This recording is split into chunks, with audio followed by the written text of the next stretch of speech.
It's my great pleasure to introduce tonight's speaker, Elisabeth Brooke.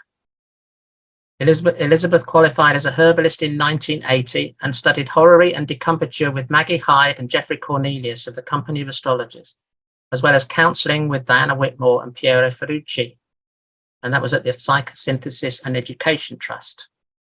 Elisabeth has published 9 books, including As Above, So Below, Traditional Western Herbal Medicine in 2019, Goddess Astrology in 2022, and A Woman's Book of Herbs in 1992 and again in 2019. Her practice is focused on preventative medicine using temperaments, decumbiture, herbs, and positive psychology.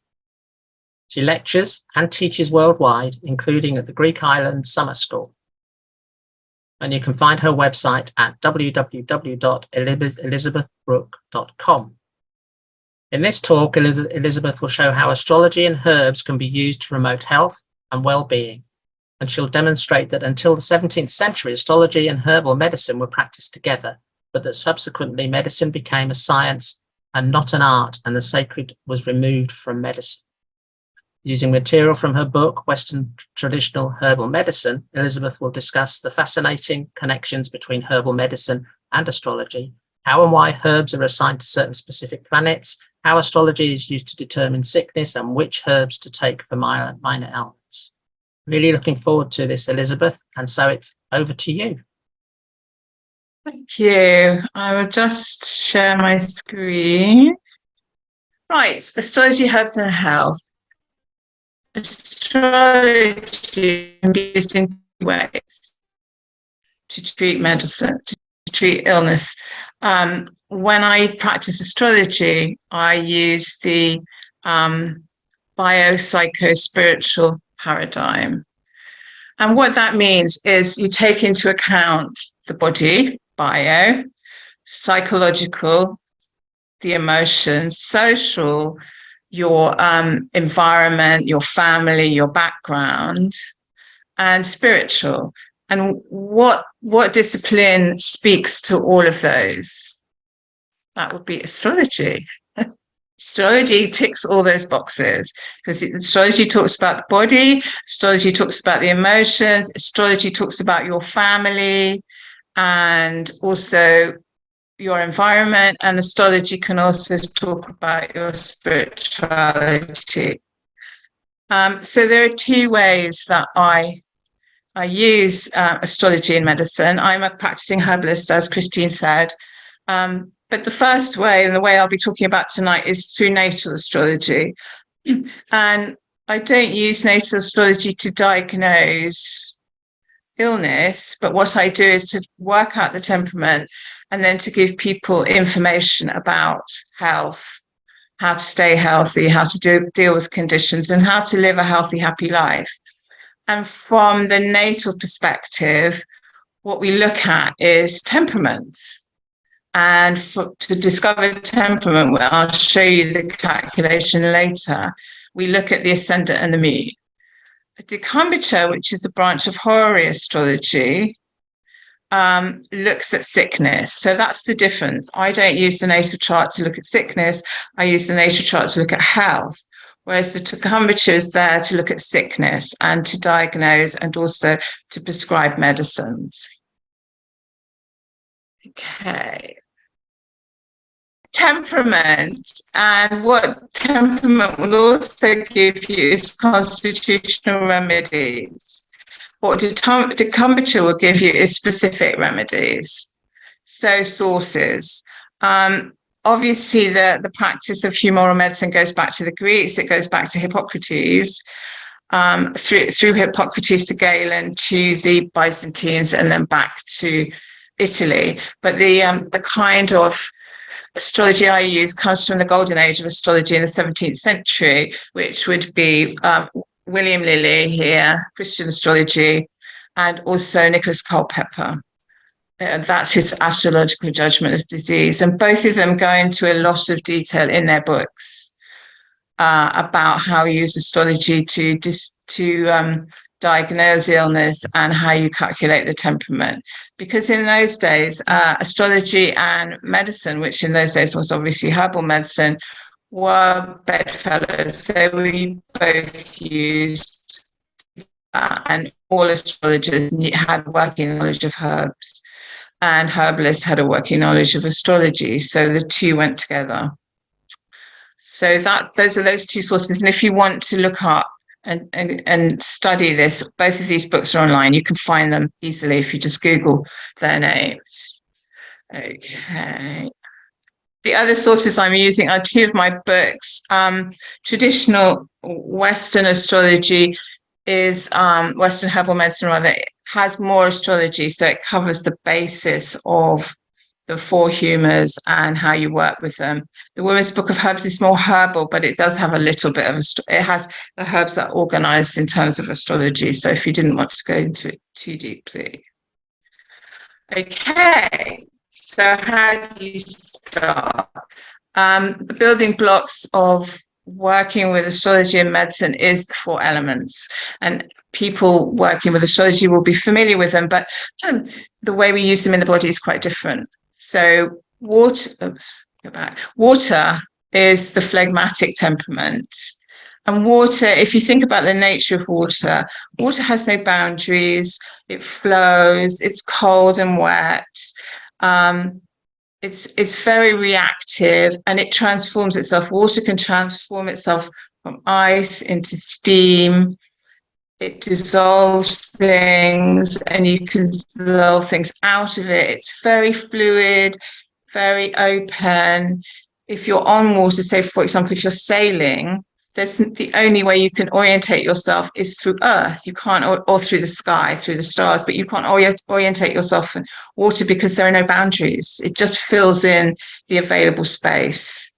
So that's a quality of water that you bear in mind when you're dealing with the four elements: fluid, dissolving, softening. Powerful, though. I mean, if you think about tsunamis or the action of the sea on cliffs, it's very powerful, but it's deceptively powerful. It's not solid. The second one is obviously air. And air has a quality of expansiveness and space. Again, air, you can't really measure. It's open-ended, it's unchanging, and it has a circular rhythm. Air can carry things in it, like it's carrying my sound waves at the moment. It can carry water vapor, it can move things, it can move solid things a lot, but it remains itself. And air is like a closed system. The air we breathe is the same air that's been in our world forever, since the Big Bang.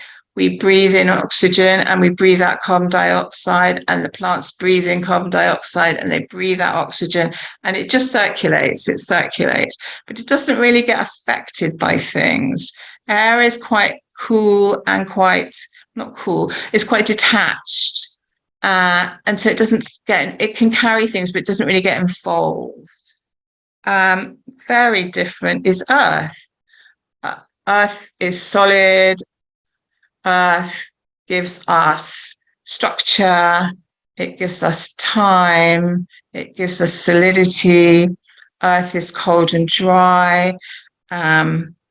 It's serious and it's ponderous, and earth has time. Because if you think about particularly air, but also water, there's no sense of time there. You can't time air. You don't know anything about air. It's just there. Whereas earth is very easy to pin down. It's very structured. It's very slow moving, but it's also incredibly fertile. It's mountains, but it's also all the plants of the world, all the animals of the world, all the natural world is earth. But it has that quality of being cold and dry. And finally, there's fire. And fire, unlike the other elements, once it burns something, it can't reconstitute. Fire destroys, but it's high energy. I mean, it's believed that our world came about through the Big Bang. So it was an explosion of whatever was before through fire. And it broke things apart, and they were never able to be put together again. And that's the quality of fire. It's huge energy, but it can be quite destructive. So from those 4 elements, you then get the 4 temperaments. So choleric is fire, and choleric is ruled by Mars and the Sun, and the fire signs Aries, Leo, and Sagittarius.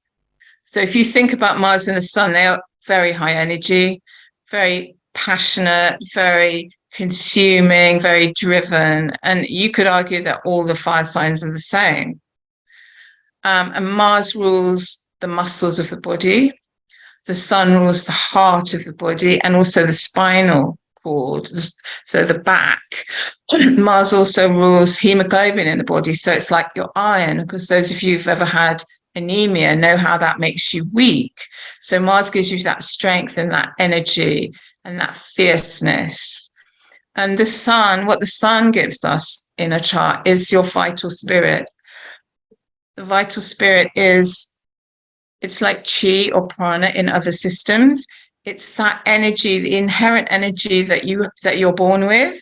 And also it's how you use energy through your life. Like some people are high energy people, some people are low energy people, and that's related to the Sun and the vital force.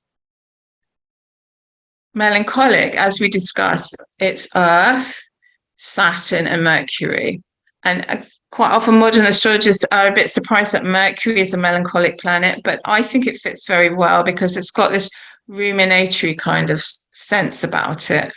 So Saturn rules the bones. So it's Earth. But what Saturn does is it protects the body. So you've got the bones that surround the head. They protect the brain. You've got them in the rib cage. They protect the heart and the lungs and the liver, the spine, the bones of the spine protect the spinal cord, etc. So Saturn has a really protective function in the body. It also rules the hearing as well and old age. Mercury rules the nervous system and the hands and the arms and respiration. Phlegmatic, water. Remember, we talked about water being very malleable and very mutable. So the phlegmatic temperament is ruled by the moon and Venus and the water signs, Cancer, Scorpio, and Pisces. And both of them are very gentle and flowing and open, and they're concerned, both of them, with fluids in the body, as you would expect. The moon is part of the lymphatic system, and the lymphatic system is concerned with our immunity, and it's a circulatory system, a bit like the blood, and it circulates around the body. The moon is also concerned with the brain, not thought, but actually the physical brain. So, for example, diseases of the brain like dementia, you would expect to see the moon involved there because it can make you brain fog, for example, is a very lunar condition. The moon also rules the breasts and the menstrual cycle and the stomach and digestion. So it's all that kind of nurturing, reproductive faculties. And Venus also rules the reproductive system and the genitalia and the pancreas. You quite often see Venus shown in diseases like diabetes because Venus loves her sweets, right? And diabetes is often caused by too much sugar. So the water signs. And the last one is Sanguine. And Sanguine is only ruled by one planet, Jupiter. It's the air sign. That's because I think Jupiter's just so big, it only needed one planet to deal with the sanguine temperament. And Jupiter rules the liver. And the liver is the only organ in the body that can regenerate itself. If you have a liver transplant, you take a little bit of liver from someone else's liver, you put it in your body and it will grow, which I think is incredibly Jupiterian because Jupiter is about expansion, growth. Also, Jupiter rules the veins and the pleura, part of the lungs.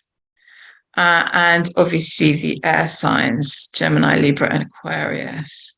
So you can see that you have the elements, then you have the temperament, then you have the planets, and then you have the signs. And that all gives you clues. This is how to calculate the temperament. It's a chart. It's in the green book. It's a chart you can look at. But basically, it's a system of scoring. So the temperament of the season at the moment, we are in Sanguine season. And the season, there are 4 seasons in the year, as there are 4 elements, 4 temperaments. And spring, which is the Sanguine season, goes from March. It goes from the March equinox to midsummer, and then Choleric goes from midsummer to the autumn equinox, and Melancholic from the autumn equinox to midwinter, and then Phlegmatic from midwinter to the spring equinox. So the temperament of the season has a lot to do with your temperament, what time of year you're born.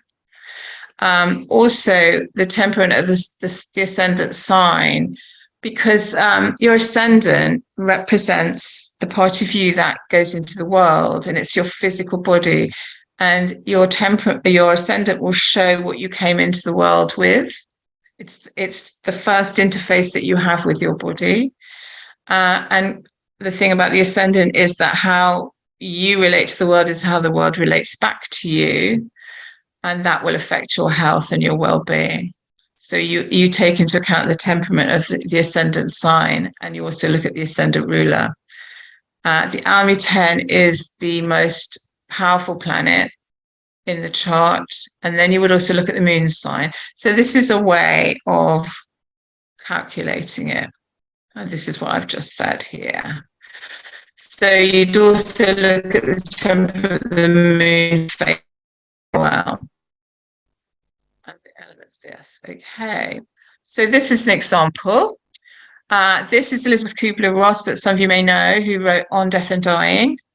And she is a phlegmatic. Hang on, I need to move you again.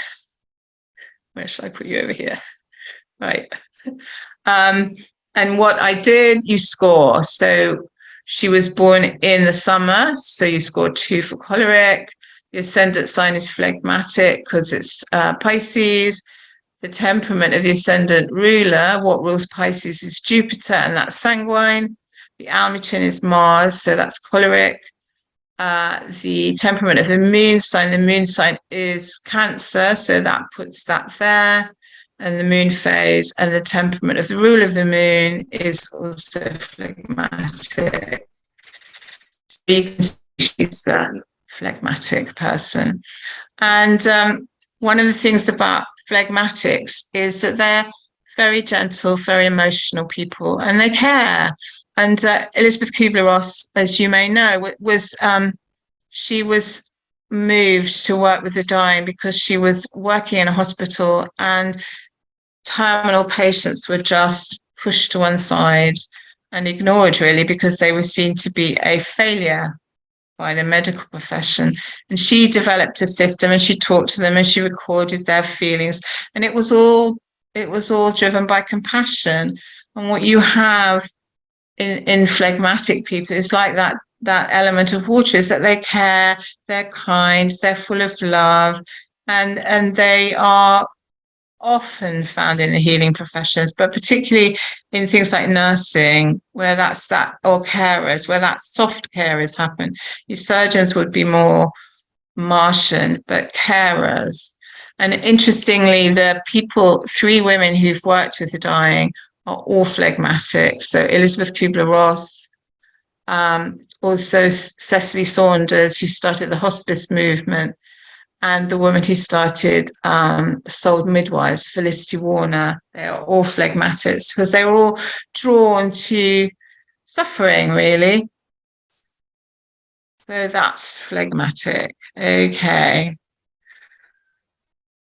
So health and well-being. Cholerics are fire signs, and fire signs are really speedy, and they love to exercise, they love to live hard, they love to consume, and they can often consume people around them. And they love their stimulants: tea, coffee, spices, tobacco, drink, drugs. They can eat most things, but they should avoid fasting as it heats the body. Cholerics rarely take advice, in my experience. The only way you can get a choleric to do something is you give them a challenge. So this is the regimen for the different temperaments. So the choleric, you encourage them to take moderate physical exercise, because what happens when you are choleric is that you tend to overheat the body, and things dry up, and often illnesses associated with choleric people are dramatic. So they are things like strokes, heart attacks, aneurysms, terrible accidents, because they're rushing and moving really quickly. And they don't take into consideration that the body is finite and has limitations. By complete contrast, the phlegmatic are very gentle people. Often they can put on weight because they will use food as a soothing mechanism, because phlegmatics find the world very hard.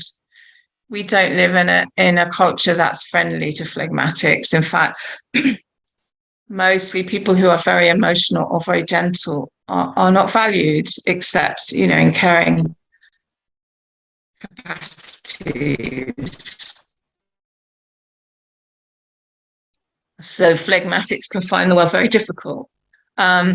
And what they tend to do is sleep. They love their sleep, phlegmatics. They love their dairy produce. They love their cake and their sugar and their TV, or they like to hide from the world because it's quite a harsh world. And so for phlegmatics, it's really important to encourage them not to sleep too much, because when you sleep, your body cools down. And they're already cold and damp by nature, phlegmatics. So you want to avoid anything that's cold in the body, and that would be excess sleep. Also things like dairy, salads, fish, fruit, anything that's mucus producing. And to give them stimulants like ginger and curry. To develop routines and rhythms, because remember that I said that about water, it doesn't like to be hemmed in, it doesn't like routines, it doesn't like rhythms. But you encourage them to take exercise and to have structure in their lives. It's the issue, because choleric is like rushing into life and banging against it, whereas phlegmatics sort of dissolve into life and they can pick up energy from other people.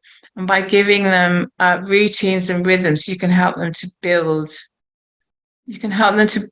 their barriers and their defenses against other people's energy. We live in a sanguine culture. I think things like the internet, things like social media, all that quick, spacey, very fast energy is very sanguine. And it's what's valued in our society. So people who can talk a lot, like influencers, people like that, who might be quite superficial, but are good at getting their message across. The thing about sanguines is they like to connect, like the air we talked about. They're really good at networking, and they're friendly people. Quite often they have big social groups, and they're very different from phlegmatics. They don't like that emotional connection at all. They like to keep everything at a distance and just to keep it sort of friendly, but superficial sometimes. And they are people, unlike phlegmatics, who find it very difficult to be on their own because they react to their environment. Sanguines are the strongest constitution of all the constitutions. And generally they're fine until they get to about middle age, and then the partying or the overeating or the alcohol gets to them, and it can affect their liver. And the liver in the body is the organ that detoxifies anything that comes into the body. So after a lifetime of burning the candle at both ends, sanguines quite often find in later life they have issues around their liver and their circulation. Last one is the melancholic. Melancholics find life hard, particularly they find childhood and being young hard, because they're serious people, and they're honest and hardworking, and they don't find modern life very easy. They always think of them as like Victorians, with their social structures and their seriousness. They have the poorest digestion of all of the temperaments, and so they should eat very little. Their digestion is poor, and they should avoid dry foods like grains, cheese, garlic, onions and fish, those kind of foods. And they should instead drink lots of water, go for long walks, spend time in nature. As the name suggests, melancholics can be a bit sad because they're pessimists. They are the people that see the world through a glass that's half empty. And so, there's an argument that pessimists are quite often pleasantly surprised when things work out well, but they can be sad. And the melancholic temperament is the temperament of sadness. Certainly for melancholics, as they grow older, life gets easier because everyone catches up with them. People grow up, they calm down, they get more responsible. And so they are therefore much more in tune with the melancholic.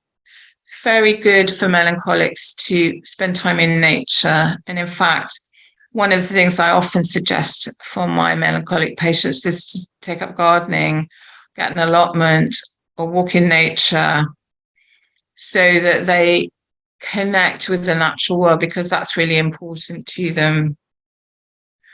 And also because their melancholics are really good at routine, unlike sanguine and phlegmatic people. So really encourage them to do a practice like meditation or yoga, or practice gratitude so that they feel, a bit lighter. So the melancholic planets are Saturn and Mercury. As I said, Saturn rules the bones, rules old age. It rules the hearing, the skin. Saturnine illnesses are usually a cold and a dry planet. Both of them are. It's usually things like blockages, so things like kidney stones, gallstones, anything that's slowed down and sedimented is a Saturnine thing. Also, Saturn tends to be disfiguring. So things like psoriasis is a Saturnine condition where you get a disfiguring of the skin.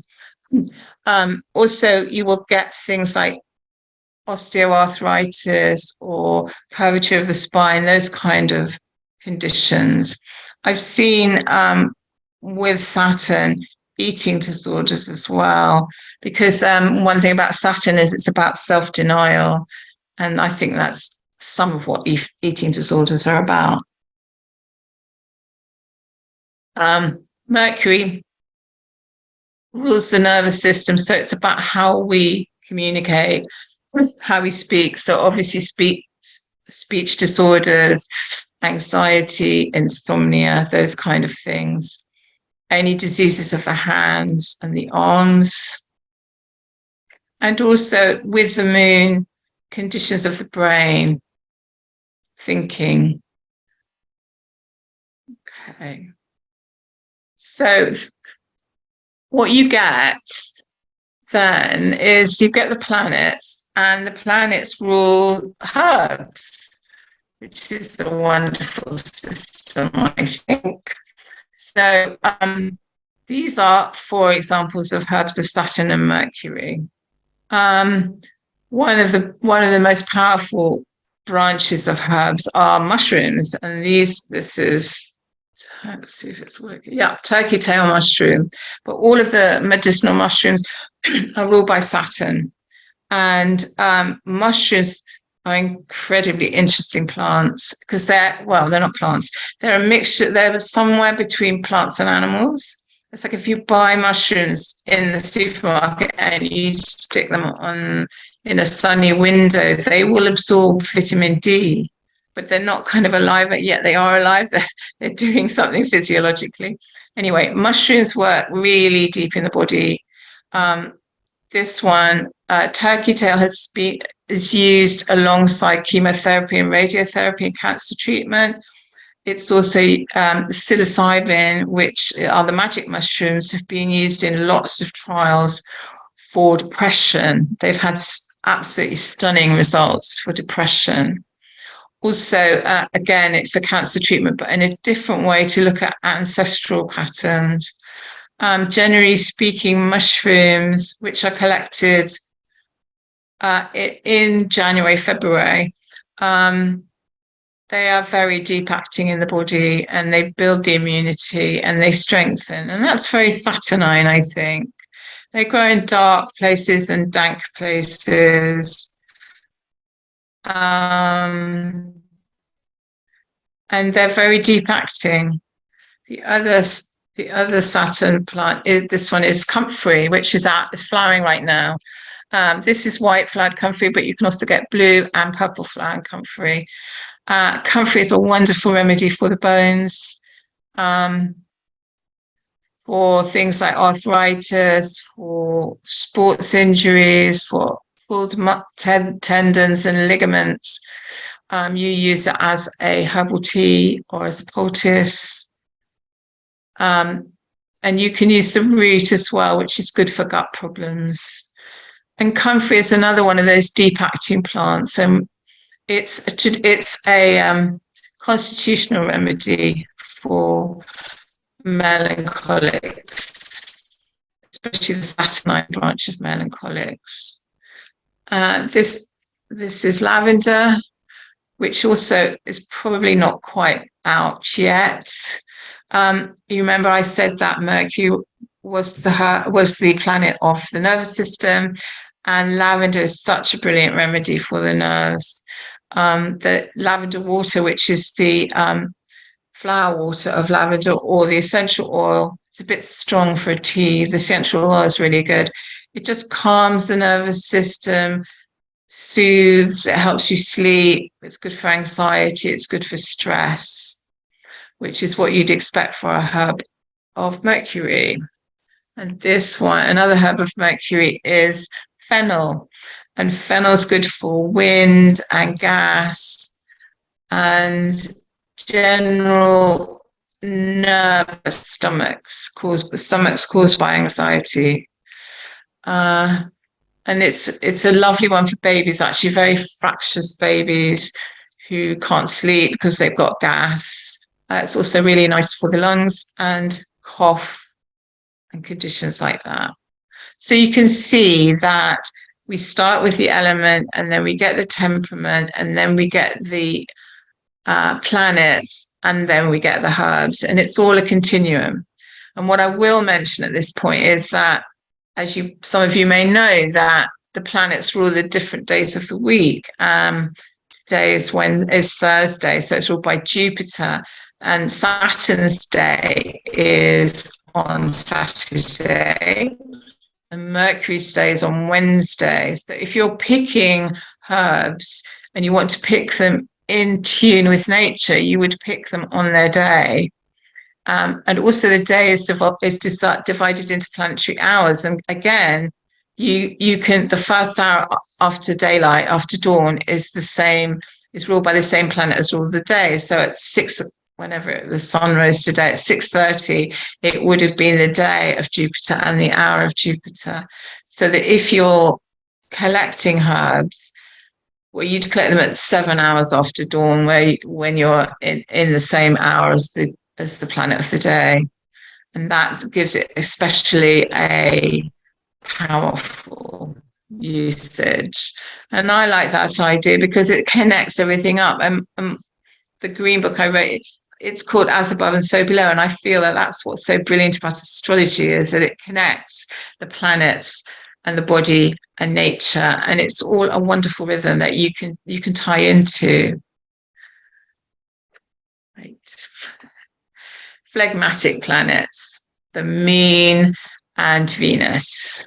So as I said, the moon rules the stomach, the reproductive system, conception in men and women, babies, sensitivity, the gut, the stomach rather.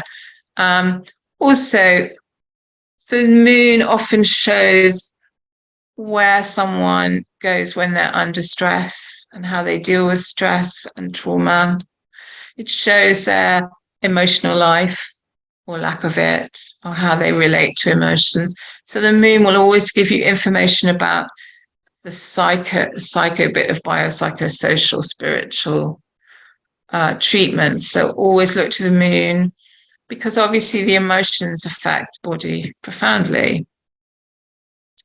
Venus rules the female reproductive system, rules the pancreas, it rules the complexion and the hair. So Saturn shows poor complexion, sparse hair, or a lot of body hair, but not beauty, whereas Venus is more beauty, complexion, luxurious hair. And Venus will show you how you take your pleasures. So that might be something to address. So herbs of the moon. There aren't that many herbs of the moon. Herbs of the moon are very cold and damp. And that's not very helpful to the body. We tend to want things that are warm, not cold.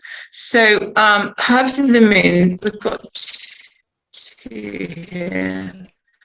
This cleavers, which is sort of, I don't know what it's called in your neck of the woods, or sticky willy. It grows really low on the ground. It's out now. And you can stick it to things. Literally, when we were school children, we throw it at each other. And sticky willy actually, or cleavers, looks like the lymphatic system. And you may remember that the lymphatic system is ruled by the moon. And sticky willy is a great remedy. It's especially good after winter, when we all tend to sleep a lot and we tend to hibernate, and we probably perhaps we don't eat good foods. We certainly don't eat that many vegetables in winter. And so sticky willy was one of the first one that comes out. And what it does is it's like a dynamo for your lymphatic system. It just helps to clear things out. And also late winter, early spring is a time for viruses, and sticky willy is great for that, because the lymphatic system is part of the protective system of the body. So that's a great one. And what you can do with that is you can make what we call a cold decoction. So you pick it and then you put it in a jug and pour cold water on it and then drink it in the morning. And it tastes wonderful. And it's very cleansing, especially if you've been run down over winter. Very cooling. And this is chickweed. And you'll see chickweed, it's also out now. At the bottom of trees, there's all this little green, low-lying green herbs, and chickweed will be in there. And chickweed is one of the herbs that we use for eczema, because eczema is very hot and itchy, and that's heat, that's a choleric usually condition. And so we use chickweed, which is cold and moist, just to stop the itching. And so its Latin name is Stellaria. Sometimes it's sold as that. And so it's a topical remedy usually, just to cool things down, cool the skin down and stop the itching. Many herbs of the moon are sedatives and hypnotics. Opium, for example, is a herb of the moon. And all of that, morphine, opiates, very strong painkillers. Because if you think, when I describe the phlegmatic temperament, it's like they want to sleep, they want to go unconscious, there's a bit of brain fog. Well, that's all opium and opioids. But, useful for painkilling. Okay, this obviously is rose, which is the herb of Venus. Rose is a wonderful, wonderful remedy. You can make a tea from the flowers. Just make sure they haven't been sprayed, because people do spray their roses. but it tastes as a wonderful tea. And what rose does to the body, it just feeds the heart. It feeds the heart. It makes you, if you've had shock, if you've had trauma, if you've had upset, if you're really stressed, drinking rose tea or using any of the remedies of rose is really lovely, just to make you feel soothed and cared for and calm and loved, because it's a herb of Venus, so it is about love.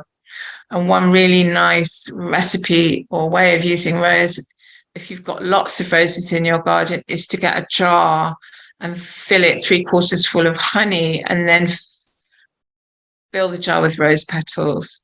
Absolutely divine rose honey, and it's really useful. Suppose you've had a shock, you've had bad news, something's happened, it's really good for grief and all of those things. Just take a spoonful and a little bit of water, and it really comforts the spirits. This is thyme, very different to rose. Thyme is also just coming out, I think, and it's a really powerful antiseptic. Thyme, we were talking about COVID earlier, and it's one of the remedies I used for that terrible cough that some people get with COVID. Using it as a tea or as a essential oil, very strong antiseptic, very powerful little plant. So the choleric planets are Mars and the Sun. As I said, Mars is the muscles. It's also energy, just your general energy. It's hemoglobin, it's the gallbladder, it's the ear. And it just shows you how much vital energy you've got, which is not quite the same as vital force. And Mars conditions are shown by heat and irritation. We talked before about eczema, and that's a classic Martian condition because it's horribly, horribly itchy, and it's hot and it's red. But it's also Mars is things like migraines, obviously accidents, fevers, and the dramatic illnesses that I talked about earlier. And the sun, as I say, shows your vital spirit. The sun rules the eyesight, it rules the spine, and quite often you'll see that with Leos. They have wonderful straight spines. And the heart. And it's not, the sun rules the physical heart, but it also rules the emotional heart. And it's about courage, it's about how strong you feel. That expression where people lose heart, or people they give up hope, and that's a very not hope perhaps, but heart, and that's a very solar kind of condition. So the sun will always show you where your heart is.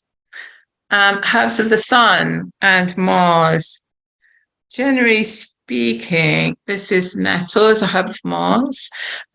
All the spicy herbs are herbs of Mars. So garlic and ginger and onion, or many of the chili spices, and nettle. Nettle is wonderful.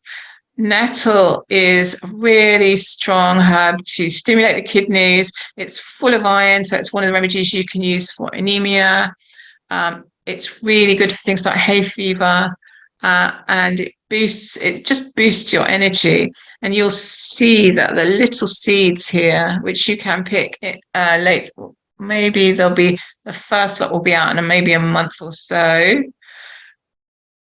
They're incredibly stimulating, and you can make teas with them when you're feeling run down, or you've had flu or post-viral things. So herbs of Mars are very stimulating. This one is hawthorn berries. So the hawthorn flowers are out now, and they have a slightly less strong action than the berries, but they both work on the heart. Hawthorn flowers work emotional or stress-related hypertension, bad circulation, and hawthorn berries we use as a heart tonic for people with high blood pressure and any other heart conditions. this is marigold, which is the herb of the sun. And it looks like the sun, doesn't it? I just love marigold. When I look at marigold, I can't help smiling. There it is, being beautiful and orange. And marigold, very easy to grow, is a wonderful herb to have in your garden. It's incredibly powerful liver remedy. It's good for infections. It's good for gynecological conditions. It's like a really good all-rounder if you've been run down, if your liver's acting up a bit, if you've got infections. Great remedy, and it just makes you happy looking at it, I think. Lastly, rosemary, which is out now. Rosemary is also powerful stimulant. Rosemary is particularly good for the brain. It stimulates the blood circulation in the brain. So it's one of the herbs that we use for migraines, because a lot of the issues around migraines are slow circulation in the brain. But also, there's been a lot of research about the development of Alzheimer's, and the current belief is that it's poor circulation in the brain. So rosemary is your friend to take some tea or a little bit of essential oil, or maybe the tincture, because it's great when you feel tired. When we were doing our herbal exams, we all took rosemary tea, because it really does stimulate the brain, makes it easy to think. So if you've got brain fog or any of those things, rosemary is your friend. So as I said before, Jupiter is a sanguine planet. It's the only one. Rules the liver and the veins and the pleura. Also shows where we have hope, Jupiter.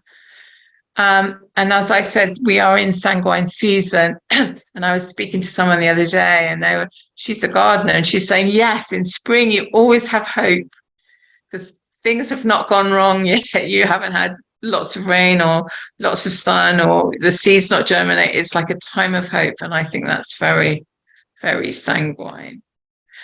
And all the herbs of Jupiter, or most of them, just taste delicious. Because Jupiter is quite essentialist, I think. And they're very powerful, mood elevating, a lot of them. So this is lemon balm, which won't be flowering right now, will flower July probably. Fantastic remedy for depression, for insomnia, for anxiety, because what it does, it just raises your spirit. It just makes you feel happy. It's a wonderful herb, and it's different for rose. Rose is more soothing and calming, whereas Melissa or lemon balm is very opening and healing to the heart. I used to go to a lot of meetings when I first qualified, and there were like 7 or 8 of us practitioners, and sometimes they could get a bit bad-tempered, really. So I always made a pot of Melissa tea just to calm everyone down, so we're all nice to each other, and it really does work that way. This is linden blossom, which will be out at the end of May or maybe June, so it's a bit late this year. Wonderful remedy. It's one that we used for high blood pressure, for anxiety and insomnia. We also use it for flu. It's a great remedy for flu, and it tastes wonderful. If you're making herbal teas, linden blossom tastes divine. It tastes like honey. It's absolutely gorgeous and very soothing. This is interesting. This is borage. Borage works on the adrenal glands, so it's really a remedy for burnout, exhaustion, post-operatively, when you've just had a really hard time and your body is exhausted. So that's great. And lastly, the wonderful, I don't know if any of you live in the country, but at the moment, this time of year, fields are full of dandelions. So you've got this sea of yellow little flowers, and dandelion is one of the most important plants in the herbalist toolkit. We use the flowers and the leaves and also the roots, which we dig up in the autumn. Brilliant remedy for the kidneys. It's called pissenlit, which means it's a diuretic, quite nice for the lungs. It's very nutritive, so it's good if you feel you've post-viral or you're exhausted, the root is a really good remedy for the liver. It's really fantastic. It's restorative and healing if you've had any problems with your liver. So all local, most of these are local. You could pick your own. Okay, let's go back. You could pick your own. If you're picking plants, what you want to do is to not obviously pick them by the side of the road. You can grow them in your garden and dry them in an airing cupboard or somewhere dry and dark. And you can store them in paper bags, not in plastic. Lots of things to do with herbs. Okay, we've got 6 minutes. Okay, I just wanted to show you a decumbiture. Basically, like Mark was saying last time, it's a horary, but this is a question of sickness. And basically what you do is you put the chart up for the time that the person asks you the question, or in my case, I do it for the time they make an appointment. And when they contact me, I always give them several options, so they are choosing the time. But decumbiture comes from the Latin decumbiture, which means the time of taking to your bed. Usually the kind of illnesses I come across, people are not sort of struck to their beds, so that's hard to time. Anyway, it's a bit similar, as Mark was saying. The ascendant is the querent. So Gemini rising shown by Mercury in Aries. The querceted is the ruler of the 6th house. So that's Mars, ruler of Scorpio.